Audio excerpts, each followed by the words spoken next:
പിന്നെ വേറൊരു കാര്യം പറയട്ടെന്ന് പറഞ്ഞാൽ മരണം വരെയും അദ്ദേഹം അഭിനയത്തിൽ സജീവമായിരുന്നു.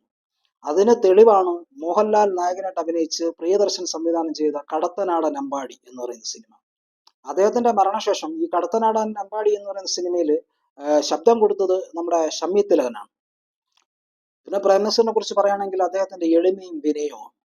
കാരണം സഹപ്രവർത്തകരുമായിട്ട് നല്ല സ്നേഹമാണ്. സഹപ്രവർത്തകർ മാത്രമല്ല, നാട്ടുകാരും അല്ലെങ്കിൽ പ്രേക്ഷകരും എല്ലാവരും എവിടെ ചെന്നാലും അവരുടെ പ്രീതി പറ്റുകയും അവരുമായിട്ട് സഹകരിക്കുകയും സ്നേഹിക്കുകയും ഒക്കെ ചെയ്യുന്ന ഒരു വ്യക്തിയായിരുന്നു അദ്ദേഹം. അതായത് ഒരിക്കൽ സെറ്റില് അദ്ദേഹം ഷൂട്ട് നടന്നപ്പോൾ ഇദ്ദേഹത്തിന് ഭക്ഷണം കൊടുത്തു. ഭക്ഷണം കൊടുത്തപ്പോൾ ഇദ്ദേഹത്തിന് എന്തോ നല്ല ഫുഡ്, മട്ടൺ ബിരിയാണിയോ എന്തൊക്കെയാണ് കൊടുത്തത്. അപ്പോൾ അപ്പുറത്ത് പിന്നെ വേറെ തൊഴിലാളികൾ, സെറ്റിലുള്ള മറ്റുള്ളവർ വേറെ ഭക്ഷണം കഴിക്കുന്നതായിട്ട് പ്രേംനസീറിന് തോന്നി. അപ്പോൾ അവരെന്താ കഴിക്കുന്നത്, അത് ഇങ്ങനെ തൈര് സാദവും ഇങ്ങനെയൊക്കെയുള്ള സംഭവങ്ങളാണ്. തമിഴ്നാട്ടിലാണെന്ന് ഷൂട്ടിങ്.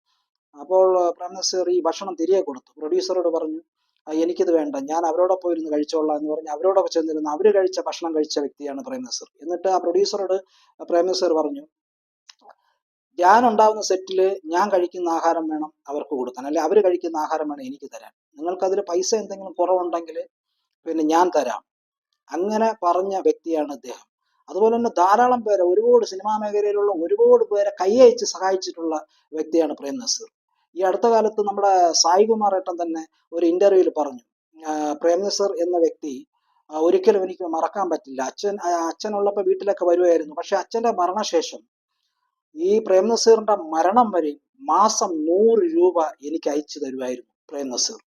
അതുപോലെ GK പിള്ള, അദ്ദേഹത്തോട് അഭിനയിച്ചിട്ടുള്ള ധാരാളം ചിത്രങ്ങൾ അഭിനയിച്ചിട്ടുള്ള GK പിള്ളയും പറഞ്ഞു, എനിക്കൊരു സഹായത്തിന് അദ്ദേഹം സഹായിച്ചിട്ടുണ്ട്.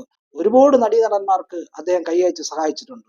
അങ്ങനെ എല്ലാവരുടെയും തന്റെ സൗഹൃദം കാത്തു സൂക്ഷിക്കുന്ന ഒരു വ്യക്തിയായിരുന്നു പ്രേംനസീർ. സൗഹൃദത്തിന്റെ കാര്യം പറയുകയാണെങ്കിൽ ജയൻ ഇങ്ങനെ മറ്റുള്ള സിനിമകളിലൊക്കെ വില്ലൻ വേഷങ്ങളൊക്കെ ചെയ്തപ്പോൾ പ്രേംനസീറാണ് തന്റെ സിനിമകളിൽ തന്റെ ഓപ്പോസിറ്റായിട്ട് തന്റെ വില്ലനായിട്ട് ജയനെ ക്ഷണിക്കുകയും പിന്നെ കുറച്ച് സിനിമകൾ കഴിഞ്ഞപ്പോൾ തന്റെ അനുജനും പിന്നെ ആയിട്ടുള്ള ക്യാരക്ടറുകൾ കൊടുക്കുകയും പിന്നെ തന്നോടൊപ്പം നിർത്തുകയും അങ്ങനെയൊക്കെ ചെയ്തിട്ടുള്ള വ്യക്തിയാണ് പ്രേംനസീർ. ജയൻ നസീറുമായിട്ട് അവസാനം അഭിനയിച്ചത് അറിയപ്പെടാത്ത രഹസ്യം എന്ന് പറയുന്ന സിനിമയിലാണ്. അപ്പൊ പീരുമേട്ടിലായിരുന്നു എന്റെ ഷൂട്ടിങ്. അപ്പൊ ആ സിനിമയുടെ ഷൂട്ടിംഗ് കഴിഞ്ഞ് കോളിളക്കത്തിന്റെ ഷൂട്ടിങ്ങിന് വേണ്ടി പോയപ്പോൾ പ്രേംനസീർ പറഞ്ഞു, ജയ, നിന്റെ ഈ എടുത്തുചാട്ടവും നിന്റെ അതിസാഹസികം അവിടെ വേണ്ട, ഹെലികോപ്റ്റർ സീനാണ് എടുക്കുന്നത്, അതുകൊണ്ട് വളരെ സൂക്ഷിച്ചൊക്കെ കൈകാര്യം ചെയ്താൽ മതി എന്ന് പറഞ്ഞ് ഉപദേശം കൊടുത്ത് വിട്ട വ്യക്തിയാണ് പ്രേംനസീർ.